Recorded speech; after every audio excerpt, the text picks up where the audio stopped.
modern techniques, better seeds and improved irrigation.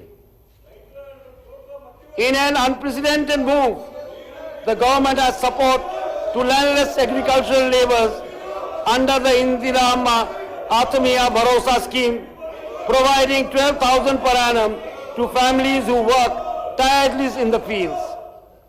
A total of 566 Raitu Vedikas have been established, equipped with state-of-the-art audiovisual media.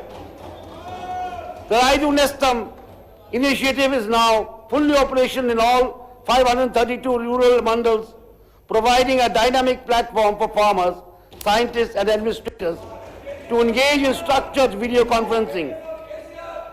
This initiative facilitates seamless knowledge sharing, fosters collaboration and significantly contributes to agricultural advancement and rural empowerment. A bonus of rupees 500 per quintal for Sanakaram paddy amounting to 1,206.44 crore has been released to farmers to ensure fair pricing and income security for farmers who produce the varieties of paddy that our people consume.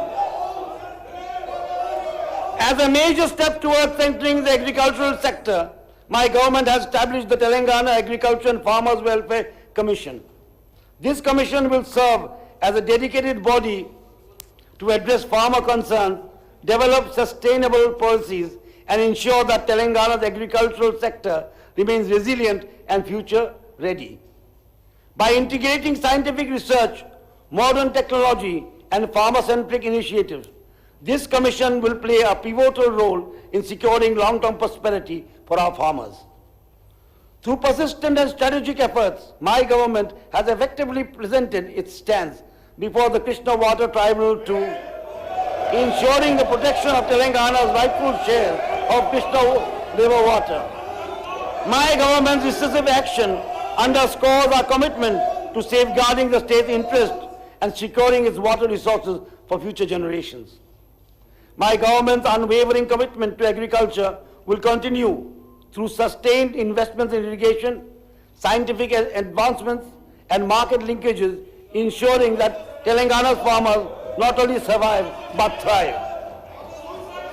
Empowering women, the strength of Telangana. No society can claim progress unless its women are empowered, protected, and given equal opportunities.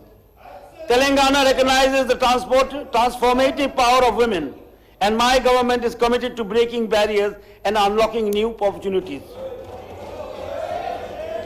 The Mahalakshmi scheme has been a game changer, providing 149.63 crore free bus trips for women, saving them 5,005.95 crore in travel costs. This initiative is not just about mobility. It is about freedom, dignity, and financial empowerment. Through the recently approved Indira Mahila Shakti Mission policy, the government is creating 1 crore women entrepreneurs with 1 lakh crore financial assistance target. Women-led self-help groups, SSGs, have been entrusted with managing Mahila Shakti canteens, school uniform production, and skill training programs. Additionally, my government is implementing measures like the Gruha Jyoti scheme, providing free electricity for families, consuming up to 200 units, benefiting 50 lakh poor families. Further, government has subsidized LPG